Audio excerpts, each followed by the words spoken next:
I'm not really the person perhaps to be introducing Derek. I'm a recent enthusiast and convert to his work, but I saw his exhibition at Thomas Solomon Gallery recently in Chinatown, was very taken by it and quickly wanted to learn more. So I said to Derek that I'd like to see his films, and he wanted a big wall. And so hopefully we've gotten a good-sized wall. So we'll watch these 4 films tonight, which run about 40 minutes, all made in the 1970s, and then there will be a short conversation.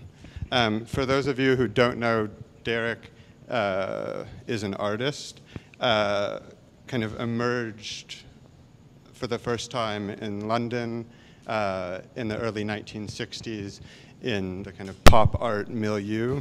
And it's interesting to me, a lot of people here may have seen this film that first appeared on the BBC, directed by Ken Russell, called Pop Goes the Easel, which was a documentary about 4 young pop artists in London. And so in a way, Derek kind of first emerged in the space of film, the space of television, and then about 10 years later, kind of took hold of those media as his own. So he started off mostly making paintings and drawings, quickly moved into more sculptural activities, and then exploded into this world of film. And he's been mixing all these media, or at least taking advantage of them since then. I think I've said what's to be said, and I look forward to seeing these films. Thanks for coming.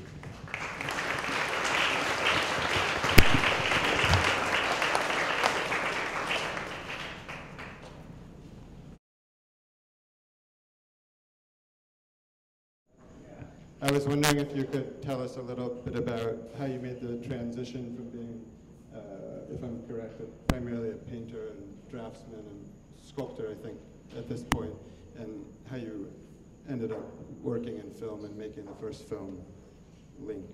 Yeah, what happened was I did a series of lectures. I got interested in architecture for the first film, and I used to do a slide lecture, and I always thought, God, this would make a better film than just showing slides. And then I saw an ad in, I think it was an art newspaper, an art magazine called Studio International, and it said grants for artists to make films.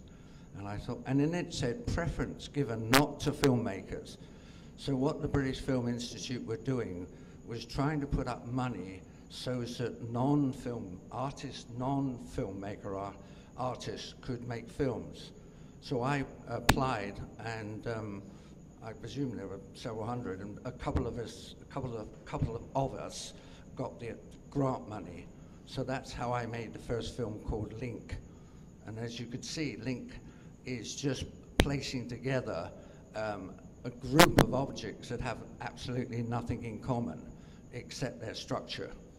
And so that's how I started off. And that was a film where I had most money that I could put into it. I mean, it seemed a lot of money. And I learned a lot of things by making that film. And in fact, my filmmaking influenced my art afterwards, because I really got into installations after making films. That first film was made, actually, the first film started to be made, actually, yeah, 66 or 67, I think it was. And I didn't finish it until 1970. And the second film, called Circle, someone gave me some money to make the film, a company, and so I had money from that. And the next film was called Real, and I put all the money in that myself. And the last film, called Change, as you notice, I did an installation at the Whitechapel Art Gallery in 1973 called Change, and it was all about the notion of change. Change of weather, change of relationships, change of mood, change of everything. And basically, near the end, when the installation was coming to a close, the exhibition, I thought, you know, I haven't made a movie for 2 years. So what I did, I shot I shot the installation. I shot every single piece. And of course it came out like a film storyboard, but I added new things to it. I added sound and I edited it. And when I edited the film, after I edited it, I didn't like it. And I put it in a film can. And it's remained in the film can for 38 years until last year, when someone in LA wanted to redo that installation. And I thought, well, there's a fucking film somewhere. So I found the film, and I thought it would be disintegrated because everything was shot on 16mm. And sure enough, the film was in perfect condition, and I transferred it to a DVD. I mean, change, I think, is so one of the things that was so striking about that was that this kind of brilliant way of kind of traveling an exhibition. How do you circulate an exhibition as opposed to packing up all the parts and shipping it? You've kind of condensed it, and then hypothetically it could be shipped off. Yeah, well, I think that came out of that's what installations do, you know. I mean, installations are here and then they're gone, and then, you know, what you have is a record of them. And I thought that was a good thing. Incidentally, I'm actually making another film at the moment. I'm making a film on my iPad, and I've been filming for about a year, and I hope to finish it by the end of the summer. So, and that was a good experience. That's been good. In fact, I would have made films before, more films, because I got back into installation, and I do a lot of painting now. And I would have made a film before for two reasons: raising the money to make a film, and the other thing, my terrible incompetence to be an editor on a computer. And the way I solved that was actually, funny enough, and I just can't remember where this happened, and I can't remember if it was here in LA or in Europe, but I went to see a video, I think it was in a museum, a video artist show, and I really liked the videos, and I particularly liked one video. And I was talking to someone, and I said, you know, I like these videos, and I particularly like this one. And he said, oh, that's my friend Jack, or whatever it is. He said, come over. So I talked to him, and I said, oh, you know, I really like that video you did. And he said, and then I explained to him that I would have made videos if it wasn't for my incompetence of trying to edit on a computer. And he said, oh, he said, I don't know anything about editing. I said, what do you mean? I mean, your film was brilliant in editing. He said, yeah, no. He said, there's a woman that works down in Santa Monica. She said, she charges about $150 an hour. And I just sit with her. He said, I couldn't edit a film. And I thought, yeah, you're right. Maybe I should do that. So what happened, I went to the Apple store in Pasadena soon after I got my iPad. Well, no, not soon after, but a few months after I'd been shooting some stuff on my iPad. And you know, if you go to the Genius Bar, you get a different person every time. And this guy came up to me and he said, oh, I'm your guy for today. He said, you're the guy who worked with David Bowie in The Clash. And I said, yes, how do you know? And he said, oh, the last guy that you know, conferenced with, he Googled you. And he said, I'm particularly interested in that because he said, I've got a band and we come out of The Clash. So he said, I was particularly, so I told him, you know, half a dozen Clash stories. And then I told him that, you know, I would have made films earlier because, but my editor, and I said, yeah, you know, so I said, what I'm going to do is kind of employ an editor. I said, what do you do? He said, I'm a film editor. So I said, oh, that's interesting. I don't know if I can afford you. And anyway, I'm working with him. I think he's here tonight. I can't see him. Anyway, and so it's marvelous, you know, working with a good editor. So we work together, you know, it's good. Did you know when you were making films with film, and I think these were all shot on 16mm, you you learned your way around that equipment, or you were also working with people who were helping you obtain the footage and edit the footage? Oh, I really, really lucked out. So I get this award, I get this grant from the Arts Council to make a movie. So I go and I have to go to the British Council offices, and they open a bottle of champagne, and we have a champagne, and they say, this is your liaison person. You know, you'll have to work with her every time you do the budget. So I said, fine. And they said, well, you're going to have to, you'll be working down at the British Film Institute editing rooms down near the Waterloo Station, and you'll be in contact with this person, and he'll help you. You know, he'll set you up and stuff. So I went to the British Film Institute editing rooms, and I met this guy, and to cut a long story short, I became very, very friendly with him. I used to see his family, and I used to see his family and his children a lot, and we became very good friends, and he was so helpful to me. For instance, he started off and he said, look, I've read your description of what you want to do on the film, but he said, I want to hear it from the horse's mouth.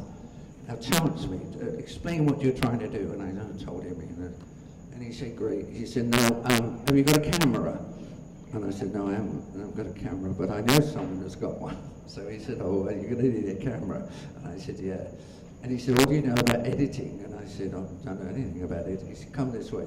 This is an editing room. And it was, you know, pre-computer, so it was, you know, disc to disc and splice and cutting the film.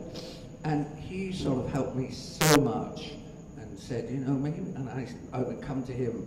For instance, I had incredible experiences with sound, which I'll tell you in a minute. But I really lucked out because the guy who helped me was Bruce Beresford. Do you know who he is? He's one Hollywood film. Well, he made several, but Driving Miss Daisy was one of his films. And he made all these great, very early films. He was an Australian filmmaker. So I really lucked out there. And it was with him that I learned about sound. You know, I was arrogant enough to think, oh, well, I'll make the film and then I'll just put the sound on, you know. And I went to Bruce and I said, you know, I'm still working on the editing, but I want to start thinking about sound. And he said, what are you going to do? And I said, well, I don't know. I've got some ideas about certain sections, and I know, you know, how I want to start the film. And he said, well, you should go to a sound library. And I said, what? And he said, sound library, you know, a library for books, and libraries for sound. I didn't know that. And I said, oh, that's interesting. I had so much fun at the sound library. And I was the perfect foil for these guys. Maybe most of the day was a bit boring, but here comes this idiot like me who didn't know anything about sound.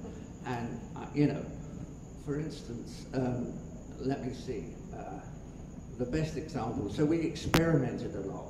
For instance, there's a section in the first film called Link, in which there's a section shot in Saudi Arabia of the Kaaba at Mecca, that sort of cube that Muslims have to circumnavigate 3 times or as many times as they can in their life. And I got that from, you know, another experience was, you know, oh, the Kaaba, I want to shoot the Kaaba at Mecca because that would fit into the cuboid thing. And I thought, Mecca, where the hell's Mecca? So I looked up Mecca and it said Saudi Arabia. And I thought, oh, Saudi Arabia, okay.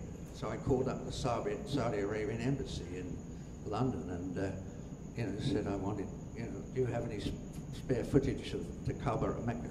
And so that's how that came about. But, so I got the shoot. For instance, there was a lot of dialogue over the top, and it was all about oil. And they put in, to make the film about the oil industry interesting, they put in the Kaaba at Mecca and some belly dancers. So I had to take out that bit, and I took out the sound and the commentary. So what I wanted for that section was like, you know, I don't know what, 10,000 people who were circumnavigating that Kaaba. And so at the sound library, I said, let's get some sound. I said, what do we got, So obviously the thing was to go for Arab markets, maybe, get that sound, or mosque or something. And it just didn't work. We tried something else. We said, well, and then they got onto me, and he said, of course we can mix stuff, we can have fun here. I said, oh, yeah, let's do it. So we tried all sort of different crowd scenes. We did football crowds, we did French crowds, and the French sound like, oh, sure. And Germans are like, and so it's all kind of different. And they said, well, we can mix all this. So they had fun with me, and I had fun with them, and we did this. And I think we took it, I think they wanted to take it to the extreme. So that section that you see, it's amazing. That section you see of the Kaaba at Mecca, and those 5,000 to 10,000 people circumnavigating it, that started off in an English pub on a Sunday morning, and the guy is saying, oh, hello, Jack, how are you doing? It's fine, thanks. Mary, what are you having? Gin and tonic? Gin and tonic. And they mixed it and doubled it and really played it. And that was the sound that you got. And if I hadn't have told you, you'd really think that was sound direct from the Kaaba at Mecca. So I had a lot of things. Shall I go on? Am I talking too much? No, okay, all right. I'll sing now. Well, can I ask you one question about Link while we're on it? Yeah. I mean, it's interesting that you got a sound from one culture to kind of appear as the sound of another. And when you watch the film, at first it starts off with these kind of world monuments, the Hagia Sophia and whatnot, and it seems to be kind of making a link. And it almost struck me as almost a kind of family of man moment, making a unity between all these kind of disparate cultures. But then at a certain point, it starts to get kind of absurd and almost maybe, sinister, something strange about it. But it struck me throughout all the films, there's a really kind of deep sense of formalism, of these are the kind of forms that the world is made out of, in a way. Well, I kind of, in all my art, I like to use humor, for instance. Was it in King Lear in Shakespeare who's saying, the king said that devil humor, because politicians hate humor against them. So, for instance, I wanted to bring elements of humor in as well. I mean, in those other films. I mean, the first film, Link, was quite formalist film. It was about form and structure. But my films went on to be more political because that's what I was. I was involved in politics. I belonged to a Trotsky organization. I worked with trade unions and stuff. So my work actually reflected my life, really. And for instance, in the film Circle, was quite interesting, Circle was about the notion of a circle, but not a physical one. The idea of starting at one point and going through a series of events and landing up at the same point. Like, when the first Circle 1 started off with an aeroplane in the sky, and it comes down, and then in the end, there's a toy plane that takes off. Well, I had to find a location. If you want to buy a car, say you're thinking of buying a car, you go, and if you can't decide whether you want to buy a Ford or a Volkswagen, you see Fords and Volkswagens everywhere. So that was the same when I was trying to find a location. I had to find a location that was on an air route that airplanes constantly fly. And then I had to find a high-rise building that I could pan down. And then I had to find a high-rise building that had a high-rise building opposite so that I could pan down. And then it had to also have a freeway going through it. And then, so I had all these things. So I start looking around and driving around London when I lived in London. And I started driving around and I couldn't find, and all of a sudden I saw, this is it. I was driving on a freeway and I thought, perfect, perfect. So about two or 3 days later, when I was driving towards an art college where I was teaching, I pulled in and I found the building and I went into the building, and although it was a high-rise building, it was a police station. So I thought, oh my God, you know, police stations not usually like high-rise buildings. So I went in the police station and there's the policeman, you know, behind the counter, and he says, yes sir? And I said, oh, well, I tried to explain. I said, I'm a filmmaker and I want to make a film, and I'm looking for a specific location which has to have an airplane on it, and I have to pan down to a building, and then I have to have a building opposite, and then the freeway have to, and I went through this long explanation about what the film was about and stuff. And the policeman said, oh, yes sir, that's interesting, yes sir. Just a moment, sir. And he goes away and he comes back and he brings the sergeant. And the sergeant said, yes sir? And I said, well, explain to the person before, I'm looking for a location. I have to go through all this thing about the airplane and the building and the freeway again and again. So, and it's long. I mean, I'm trying to do a long explanation, and the sergeant said, oh, yeah, that's very interesting. He said, just one moment, sir. And he goes away, and he comes back, and he says, come this way. And I go, he opens the counter, and I go in, and I often see the chief of police, and he's sitting there, and he's totally dressed differently. And he says, yes. And I said, will I have to explain this to anyone else? He said, no, it's just, tell me. So I did a fuller explanation with him. I said, you know, making this film, there's this guy and he's come down the freeway. And so he said, oh yes, he said, that's very interesting. He said, are you a bona fide filmmaker? And I said, yeah, I think so. I said, I'm making this with a grant from the Arts Council. And he said, well, can you will liaise with someone? I said, yes. And he said, look, it's not up to me. He said, you have to write to Scotland Yard. And he said, hang on. He said, here's some paper. He said, I'll give you some clues what to write. So he was very helpful. And he said, now, mention you are a bona fide filmmaker.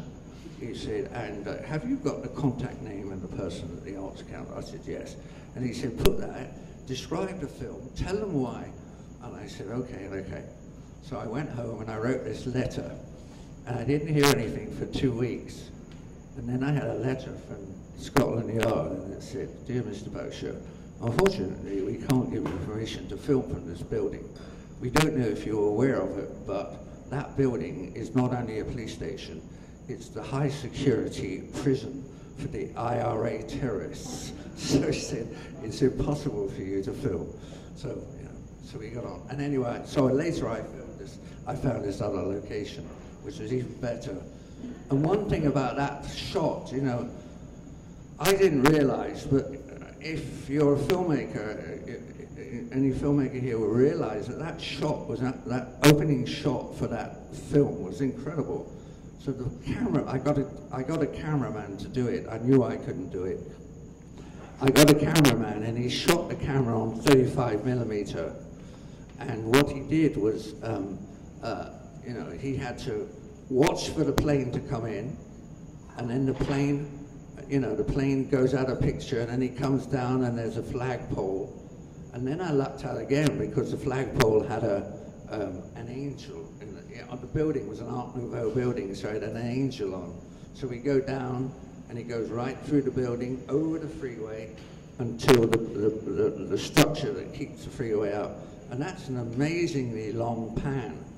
And I didn't know, I didn't realize until later. I said, several people said to me, God, who shot, did you shoot that sequence? And I said, no, I didn't.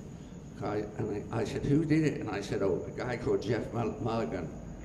And they said, Jeff Mulligan, he's the best cameraman in Britain. So I lucked out. But as I had worked with trade unions, the trade unions got me, you know, to work. In the real film, David Bowie, this is on a totally different topic, but makes a kind of brief cameo flashing in 3 times. And I know that you had done some work with him after that, but I was curious if you had a connection with him at that point, because it seemed interesting to me that you kind of, at one moment, kind of take icons from popular culture and whatnot, but then at other points in your career, you're actually kind of actively involved with production of it. Yeah, well, I used the image of David Bowie in that one, as I used, you remember in that sequence, which was shot of, well, he's not African, he would be British African, the speaker who's saying, don't call me, don't call me a black bastard, don't, I superimposed that with lots of images of very white people. And there was Bowie, but there was another guy, and that's simply why I used that at that time. It wasn't really until much later that I got into that I worked with David Bowie, and I first got to know him when I designed the Lodger art, his 1979 cover. So you're obviously you were making paintings and working in different media while you were working on these films as well. You hadn't kind of switched over. Yeah, I did less painting during that time because, it took a lot of time to make the films.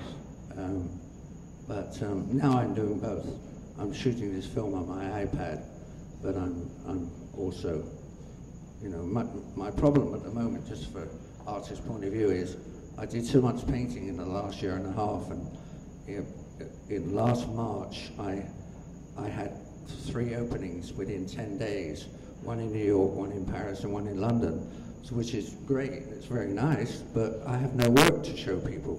So I've just started a new series of very large 9-foot long drawings, and, just so I got things to show people.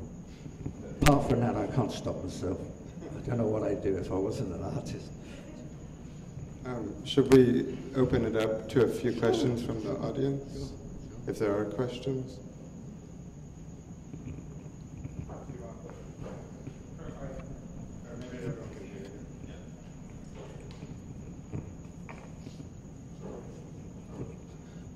Hello. I was quite taken by the titles for all your pieces, just one word, very literal. And I was wondering if they served as starting points for the films, or were they something that kind of came after the end of the making of these films? Yeah, I usually had a title right at the beginning, really.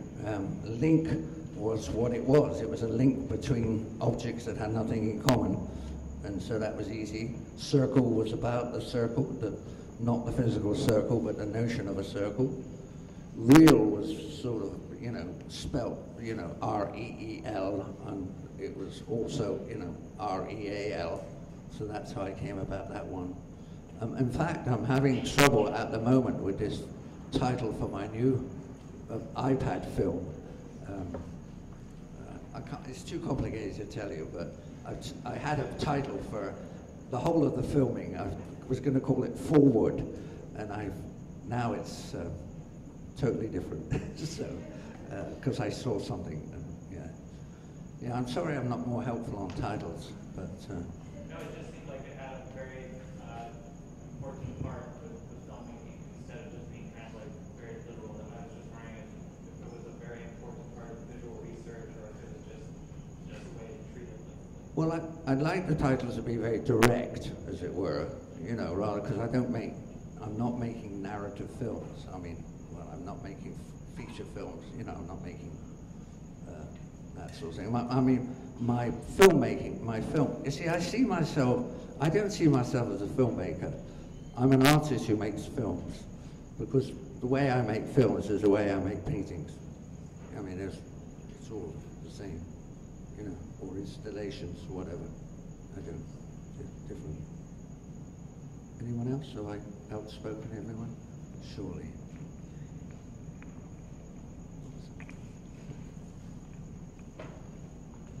Thanks. I actually have a very simple question about the first film, which is that there seems to be embedded in the various images for links documentary footage of an exhibition of the kind of very geometric forms. And I was wondering if you could say a little more about that exhibition. Yeah, those were my sculptures that I did at the time. I was making plexiglass sculptures.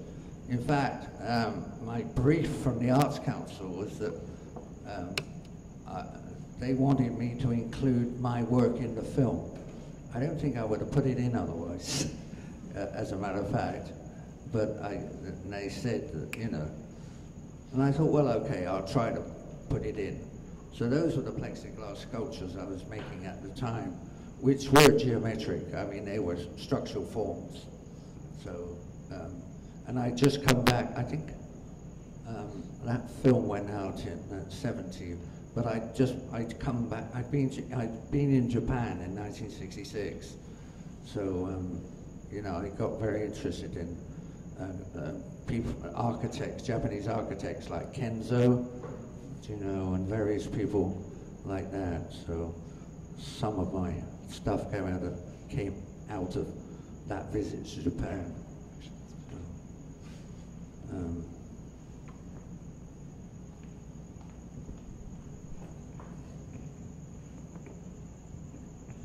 I just had a question. I was wondering if you could speak a little bit about the exhibition context of these films. Were they mostly shown in the gallery, or did you show them with other films and filmmakers in theatrical or in co-op sort of situations? And how were these films sort of working alongside other films made by other filmmakers at the time?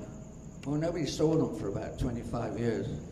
I mean, I just showed them when I first did them, and they were shown. I used to go and do lectures. I used to go around to art colleges and show them.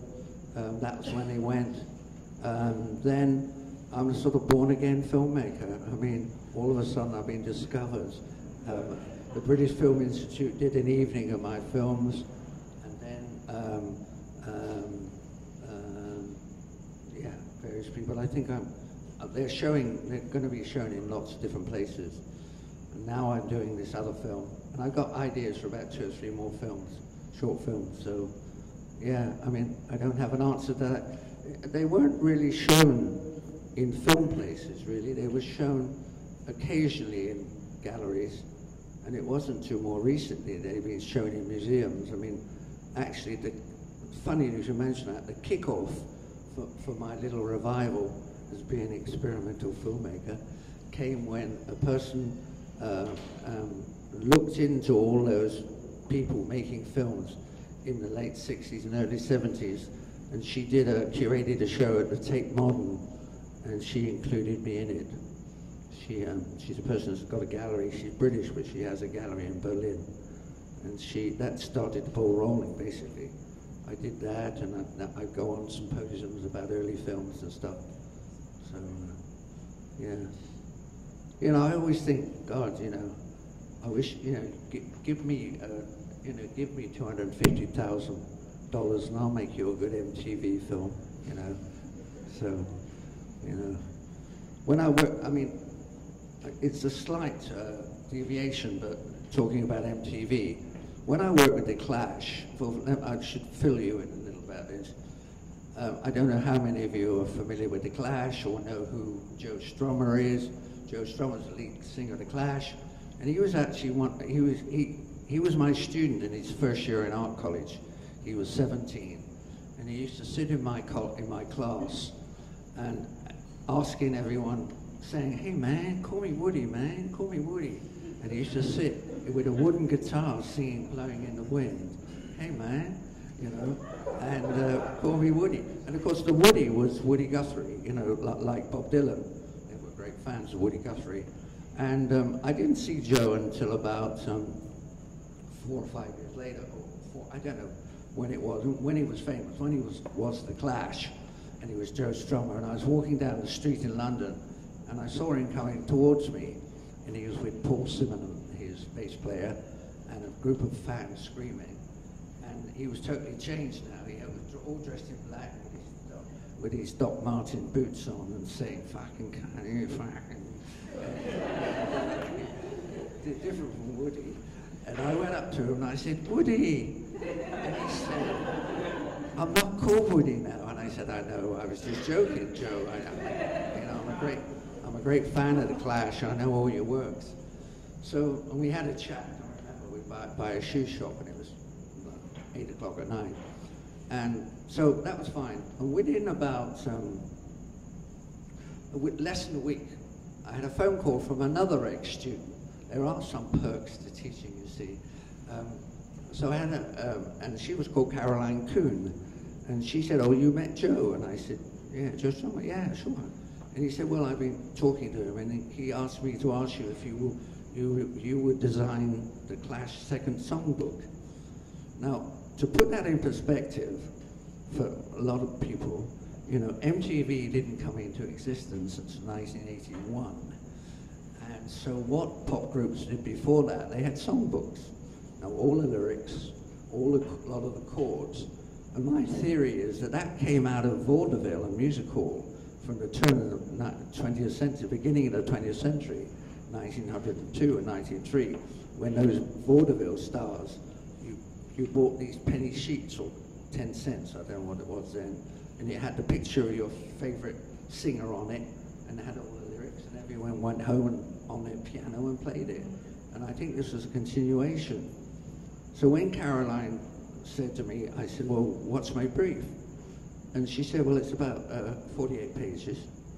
And I said, yeah, but what should I do? And he said, well, Joe said he'll send you the lyrics and you can do what you like. Typical pun. So I thought, oh, that's great. So that's what I did. And then I said to Caroline, I said, well, what's your connection with The Clash? She said, I'm their manager. So, and actually, she was going out with Paul Zimmerman at the time. What else? Just, you know. Sorry. I have David Bowie stories as well.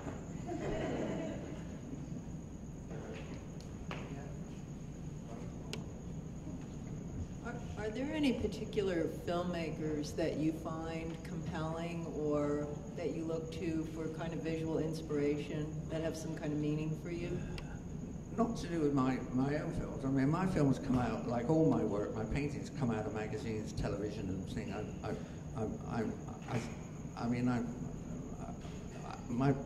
All my work comes out of current events. And my film thing is quite different. I love Eisenstein, filmmaker. And I had a marvelous experience, actually, because of that. I mean, I had seen Eisenstein films because, you know, I was at the Royal College of Art in London. This is a postgraduate school. There's another student there, too. And David Hockney was there. We were all the same year. It happened to have a very, very good film society. And we saw these incredible films, you know, Godard and stuff very early on. And I really loved Eisenstein's films. And I had an amazing experience. When I left college, I went to live in India for a year, and it was like pre-hippie trail. The Beatles hadn't discovered it. It was I went in May 1962, and I stayed for a year. And one of the most amazing people I met, and I always try to tell any writer friend of mine, especially female, that they should write a biography of this amazing woman. In fact, one of my oldest daughters is a writer, and I keep asking her, and she said, oh, it's too difficult. I don't know why. Anyway, let me tell you about her. She's a woman called Marie Seton, M-A-R-I-E, Seton, S-E-T-O-N. I think the best biography of Eisenstein is by her. And I met her in India, in Calcutta, and I knew her for a year. And she was in her, I think, early 70s when I knew her. She was Eisenstein's biographer. She was Paul Robeson's biographer. She was Pandit and Nehru's biographer. She was Nehru's daughter, who became Prime Minister. She was her best friend. She was Indira Gandhi's best Western friend. She did a biography of Uspensky.